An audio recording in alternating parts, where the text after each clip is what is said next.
सरकार पर शरद पवार का वार, बताया कृषि सुधारों पर यूपीए सरकार में क्यों नहीं बनी बात।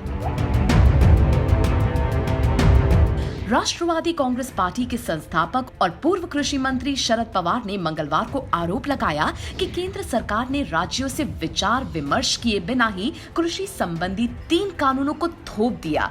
उन्होंने कहा कि दिल्ली में बैठकर खेती के मामलों से नहीं निपटा जा सकता, क्योंकि इससे सुदूर गांव में रहने वाले किसान जुड़े होते हैं। इसके साथ ही उन्होंने कहा कि यूपीए सरकार के वक्त उन्होंने पूर्व प्रधानमंत्री मनमोहन सिंह के साथ मिलकर कृषि सुधारों को लेकर काम किया था। इस संबंध में राज्यों से विचार विमर्श के साथ पत्र लिखे गए थे।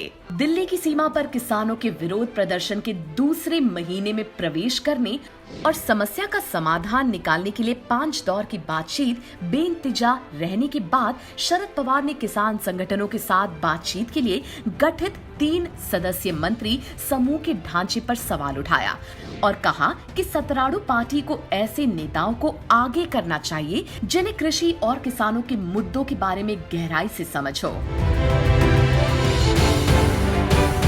शरद पवार ने कहा कि सरकार को विरोध प्रदर्शनों को गंभीरता से लेने की जरूरत है और प्रधानमंत्री नरेंद्र मोदी का किसानों के आंदोलन का दोष विपक्षी दलों पर डालना उचित नहीं है। उन्होंने कहा कि अगर विरोध प्रदर्शन करने वाली 40 यूनियनों के प्रतिनिधियों के साथ अगली बैठक में सरकार किसानों के मुद्दों का समाधान निकालने में विफल रहती है, तब विपक्षी दल बुधवार को भविष्य के कदम के बारे में फैसला करेंगे। ये पूछे जाने पर कि केंद्रीय कृषि मंत्री नरेंद्र सिंह तोमर ने दावा किया है कि मनमोहन सिंह नित्य संप्रंग सरकार में तत्कालीन कृषि मंत्री के रूप में पवार कृषि सुधार चाहते थे, लेकिन राजनीतिक दबाव में ऐसा नहीं कर सके।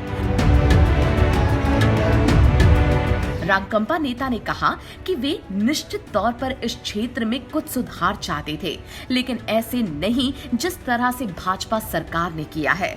पवार ने कहा कि उन्होंने सुधार से पहले सभी राज्य सरकारों में संपर्क किया और उनकी आपत्तियां दूर करने से पहले आगे नहीं बढ़े।